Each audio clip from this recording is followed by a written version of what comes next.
Hi to all, मैं हूं doctor अर्चना मुन्ना और आज मैं आपको बताना चाहती हूं पीसीओडी या पीसीओएस के बारे में। पीसीओडी की फुल फॉर्म होती है पॉलीसिस्टिक ओवेरियन डिजीज या पॉलीसिस्टिक ओवेरियन सिंड्रोम। डिजीज हम इस चीज़ को बोलते हैं जब वो एक जो बीमारी है वो सिर्फ ओवरीज तक सीमित है, तब हम उसको पीसीओडी बोलते हैं। सिंड्रोम मतलब होता है अगर वो प्रॉब्लम जो है आपकी जो हार्मोनल प्रॉब्लम है वो बाकी ऑर्गन्स को भी इफेक्ट करती है, जहाँ क्योंकि सबसे ज़्यादा जो उसमें ऑर्गन इफेक्ट होता है वो होता है पैनक्रियास, यानी कि इंसुलिन रेजिस्टेंस इसमें पेशेंट को आता है, डायबिटीज़ वाले सिम्टम्स उसको आने लगते हैं, या फिर आपकी स्किन भी इफेक्ट हो रही है जिसमें एक्नेज और फेशियल हेयर्स भी आ रहे हैं। Then it is known as PCOS.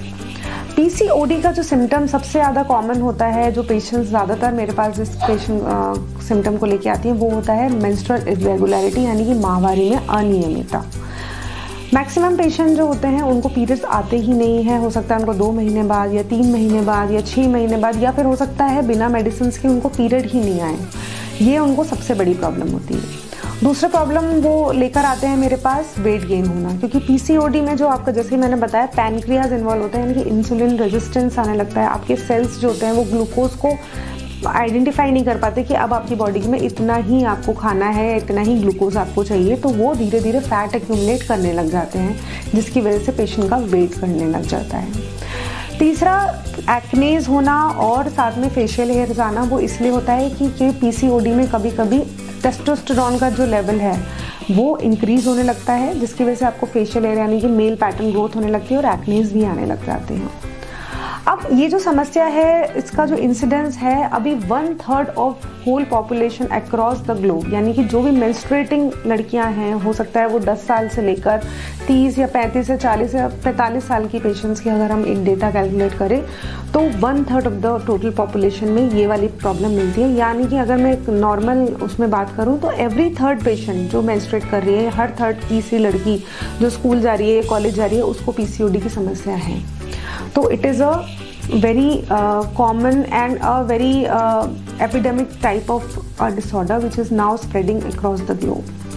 सबसे बड़ा जो कारण मुझे देखने में मिलता है आजकल इसका वो है उनका लाइफस्टाइल, यानी कि जिस तरह से वो क्या खाते हैं, किस तरह से उनका दिनचर्या है, यानी कि सोना उठना बैठना,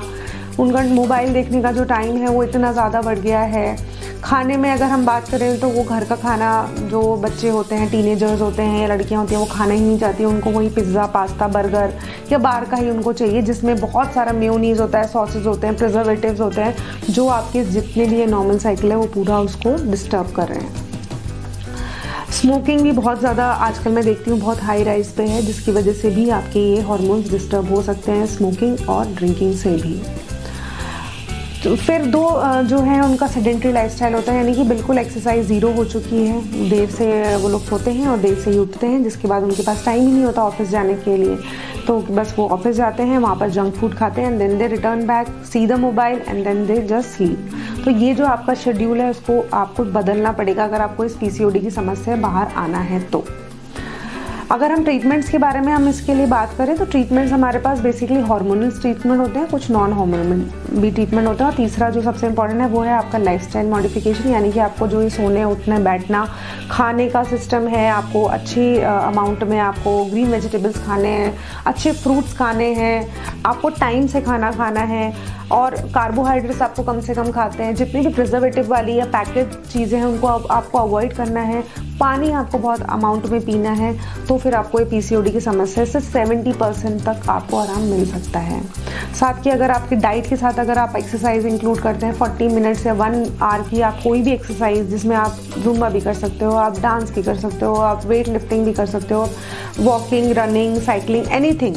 तो अगर आप वो इसको इंक्लूड करेंगे तो भी आपका पीसीओडी 70% तक बिना किसी मेडिकेशंस के ठीक हो सकता है। हम ट्रीटमेंट के बारे में हम बात करें तो सबसे पहले इसके लिए हम डायग्नोसिस बनाते हैं, जो हम सोनोग्राफी के माध्यम से बनाते हैं, जिसमें हम लोग कुछ ओवरी का साइज देखते हैं और उसको कैटेगराइज करते हैं माइल्ड, मॉडरेट, सिवियर में, जिसके अकॉर्डिंग उसका ट्रीटमेंट 3 मंथ से लेके 1 साल तक हो सकता है। दूसरा कुछ हार्मोनल टेस्ट भी होते हैं जो हम कुछ पेशेंट्स में कराते हैं। हार्मोन्स का जो उसका रेशो होता है, LH और FSH का रेशो, वो देखने के लिए हम कराते हैं, तो भी उसका जो हमका ट्रीटमेंट का ड्यूरेशन है वो उससे हमें डिसाइड करना पड़ता है। जैसे कि मैंने बताया, लाइफस्टाइल मॉडिफिकेशन सबसे इम्पॉर्टेंट पार्ट है। उसके लिए आप अपना दिनचर्या आप सही करिए, रात में 10 बजे सोइए, सुबह 6 या 7 बजे आप उठ के एक्सरसाइज करिए, पानी ज़्यादा अमाउंट में पीजिए, हेल्दी फ्रूट्स खाइए, हेल्दी डाइट लीजिए। दूसरा, आपको एक्सरसाइज इंक्लूड करनी है। और अगर हम हार्मोन्स के बारे में बात करें तो कुछ हार्मोन भी हम लोग के पास आते हैं, जिसमें हम लोग साइप्रोटेरोन एसीटेट या फिर कुछ ऐसा कॉम्बिनेशन हम यूज़ करते हैं जिसमें आपका जो टेस्टोस्टेरोन वाला पार्ट है वो कम हो जाएगा, और जो आपका ये जो पीसीओडी में जो इम्बैलेंस हुआ है वो मेडिसिन से काफ़ी हद तक ठीक हो जाता है। लेकिन सिर्फ मेडिकेशन या सिर्फ एक्सरसाइज आपका काम नहीं कर सकती। आप जब दोनों चीज़ें साथ में ऐड ऑन करोगे तो आपको जल्दी रिजल्ट दिखेगा। और जब आपका वेट आपका नॉर्मल बीएमआई में आ गया है, आप अपना अच्छा हेल्दी लाइफस्टाइल जीने लगे, तो जब आप मेडिसिन छोड़ोगे तब आपके पीरियड्स भी नॉर्मल हो जाएंगे। आपको और इसके बारे में और भी जानकारी चाहिए तो प्लीज़ हमारे क्लिनिक पर आइए या हमें कॉल करिए। हम आपको सारी जानकारियाँ सही माध्यम से प्रोवाइड करेंगे and we will treat you for that. Thank you so much.